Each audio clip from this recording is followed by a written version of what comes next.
প্রচণ্ড গরমে অতিষ্ঠ জনজীবনের মাঝে স্বস্তির ইঙ্গিত দিয়েছে আবহাওয়া অধিদপ্তর। আগামী 5 দিন দেশের বিভিন্ন অঞ্চলে দমকা হাওয়া সহ হালকা থেকে মাঝারি বৃষ্টি অব্যাহত থাকতে পারে। কোথাও কোথাও মাঝারি থেকে ভারী বর্ষণের শঙ্কাও রয়েছে। শনিবার সন্ধ্যায় আবহাওয়াবিদ ডক্টর ওমর ফারুক স্বাক্ষরিত পূর্বাভাসে বলা হয়েছে, রংপুর, রাজশাহী, ঢাকা, ময়মনসিংহ, চট্টগ্রাম, সিলেট, খুলনা ও বরিশাল বিভাগের বিভিন্ন স্থানে বৃষ্টিপাত হতে পারে। এর মধ্যে কিছু এলাকায় ভারী বর্ষণেরও শঙ্কা রয়েছে। সারা দেশে দিন ও রাতের তাপমাত্রা সামান্য উঠানামা করলেও বৃষ্টির প্রবণতা অব্যাহত থাকবে।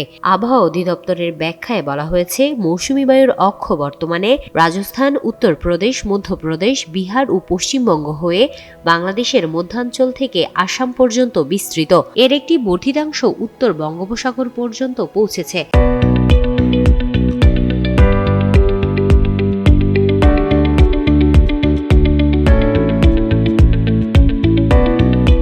মৌসুমী বায়ু বাংলাদেশে মোটামুটি সক্রিয় এবং উত্তর বঙ্গোপসাগরে মাঝারি অবস্থায় রয়েছে। বর্ধিত 5 দিনের পূর্বাভাসে জানানো হয়, দেশের বিভিন্ন স্থানে দমকা হাওয়া সহ হালকা থেকে মাঝারি বৃষ্টিপাত অব্যাহত থাকবে এবং কিছু এলাকায় ভারী বর্ষণও হতে পারে।